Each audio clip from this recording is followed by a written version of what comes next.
మేము అమ్మకి దేవాలయాన్ని నిర్మించాలనుకున్నాం. మరి ఈ రోజున ఆ దేవాలయాన్ని నిర్మించడం జరిగింది.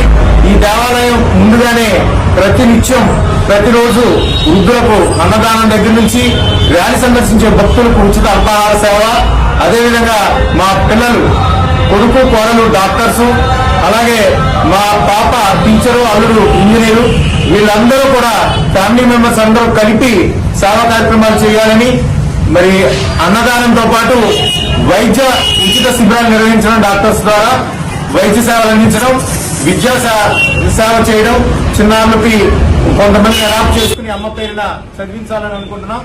ఈ దేవాలయాన్ని కూడా అమ్మే ప్రత్యక్ష దైవం అనే నమ్మే మా ఫ్యామిలీ ఈ దేవాలయాన్ని నిర్మించడం ద్వారా తల్లిదండ్రుల్ని గౌరవించాలని సమాజానికి చెప్పదలుచుకున్నాం.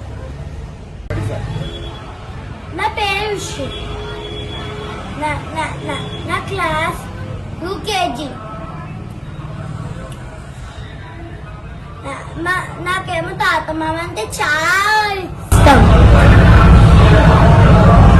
రోజు నా చిన్నప్పటి నుంచి బతక కథలు నేర్పించాడు. అయినా చచ్చిపోయింది మా తాత మామ. అందుకు మా తాతని గుడి కట్టించమన్నా, గుడి కట్టించాడు.